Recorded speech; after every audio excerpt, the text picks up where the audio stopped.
దేని మీద పడ్డప్పటికి కూడా ఇది అతి సామాన్యుడు గాంధీ భవన్ వేదికగా మీరు మీ యొక్క సమస్యలను ప్రభుత్వానికి పీసీసీ ద్వారా కానీ వచ్చిన మంత్రుల ద్వారా కానీ ఎమ్మెల్యే ఎంపీ ఎమ్మెల్సీలతో పాటు కార్పొరేషన్ చైర్మన్ల ద్వారా, ఎందుకంటే కనెక్టివిటీ ఉంటుంది కాబట్టి మీరు ఎక్కడికి సహాయం మీకు అందలేనప్పుడు గాంధీ భవన్ కూడా మీకు ఒక వేదిక ఉందని చెప్పి భరోసా ఇచ్చే కార్యక్రమం మరి పీసీసీ అధ్యక్షుల వారు దీన్ని తీసుకోవడం అనేది చాలా గొప్ప కార్యక్రమం. దానికి ఒకవైపు ప్రభుత్వం తరపునేమో ప్రజావాణి మన ప్రజాభవన్లో ఉంటే గాంధీ భవన్లో కూడా దీన్ని ఏర్పాటు చేయడం అనేది ఒక మంచి పరిణామం. ఇది ప్రజలకు మరింత చేరువగా మేము ఉంటాము అని చెప్పడానికి కాంగ్రెస్ పార్టీ చేస్తున్న ఈ కార్యక్రమాన్ని విజయవంతంగా కొనసాగిస్తాం. దీన్ని మంచిగా వినియోగించుకోవాలని చెప్పేసి ప్రజలకు మేము కోరుతున్నాం. ఇక ఈ విషయాలు వస్తున్నప్పుడు నాకు ఒక ఆలోచన వచ్చింది, అది మీతో షేర్ చేసుకోవాల్సిన అవసరం ఉంది. వీళ్ళతో మాట్లాడుతున్నప్పుడు ప్రజలతో కలుస్తున్నప్పుడు కొంతమంది చెప్తున్న సలహాలను బట్టి చూస్తే ఇలాంటి ప్రజల సమస్యల్ని ప్రతిపక్షాలు విపక్షాలు ప్రభుత్వం దృష్టికి తీసుకురావడం అనేది ప్రజాస్వామ్య స్ఫూర్తి. ఇలాంటి పక్కన పెట్టి పనికిరాని అంశాలు తెర మీదకి తెస్తూ తెలంగాణ రాజకీయాలని గబ్బు పట్టిస్తున్న పరిస్థితి మనం గమనిస్తున్నాం. ఒక మిత్రుడు అన్నాడు నాకు నిన్న కలిసినప్పుడు, మొన్న కరీంనగర్ కూడా పోయినప్పుడు, చాలామంది ప్రాంతాల మధ్యన వైరుధ్యం సృష్టిస్తూ భారత రాజ్యాంగం ప్రసాదించిన అవకాశాన్ని చట్టబద్ధంగా ఏర్పాటు చేసుకున్న బీఆర్ఎస్ పార్టీ ప్రాంత విద్వేషాలు రెచ్చగొడుతున్నప్పుడు రద్దు చేయమని మనం ఎందుకు అడగొద్దు అని నేను మీ ద్వారా ఎలక్షన్ కమిషన్ కానీ సంబంధిత ఏ వ్యవస్థ దీనికి సంబంధించినా కూడా బీఆర్ఎస్ చేస్తున్న రాజ్యాంగ వ్యతిరేక రాజకీయాలను గమనిస్తున్న వ్యక్తిగా, ఒక సామాజిక ఉద్యమాల నుంచి వచ్చి రాజకీయాలు చేస్తున్న వ్యక్తిగా అంటున్న బీఆర్ఎస్ పార్టీని రద్దు చేయండి.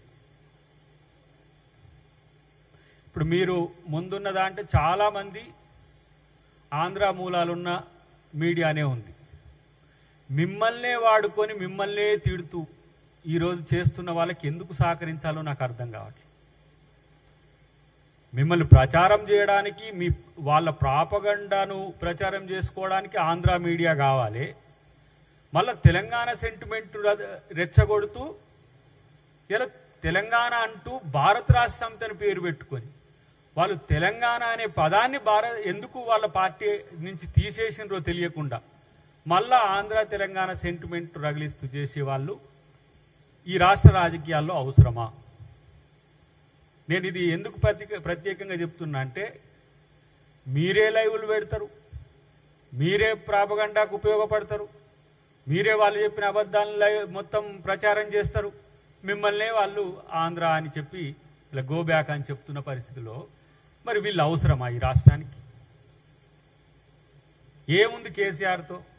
కేసీఆర్ అనేటోడు అసెంబ్లీకి రాడు, రాజకీయాలు చెయ్యడు, నాయకుడే లేని పార్టీ రద్దు చేస్తే తప్పేంటి?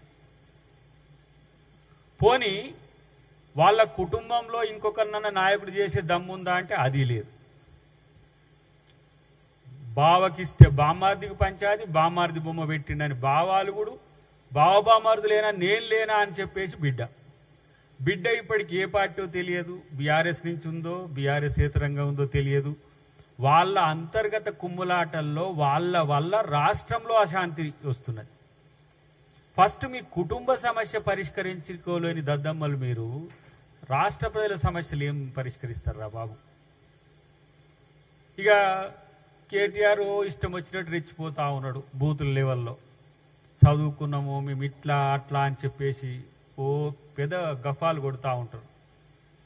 ఇలా మీ పార్టీ ఈ రాష్ట్రానికి ఏం అవసరం? మళ్ళీ ఆంధ్ర తెలంగాణ సెంటిమెంట్ని రెచ్చగొట్టి మరి కనీసం కేసీఆర్కు నేను అన్ని పుస్తకాలు చదివినాడు, మొత్తం నా తలకాయ బ్లడ్ శరీరము అసలు పైనుంచి కింది దాకా నేనే పెట్టినా అంటివి. ఈరోజు నీకు బనకచెర్ల ఇష్యూ నీకు జరుగుతున్నప్పుడు నీకు ఎందుకు తెలియలే? చంద్రబాబు చంద్రశేఖరరావు గారి భేటీలో అది కలవలే, తర్వాత జగన్ చంద్రశేఖరరావు గారి భేటీలో కలవలే, ఇప్పుడు రేవంత్ రెడ్డి గారు చంద్రబాబు గారి భేటప్పుడు మీకు ఇది బనకచెర్ల గుర్తొస్తున్నది. ఒక సమగ్రమైన నీటి విధానాన్ని తెలంగాణ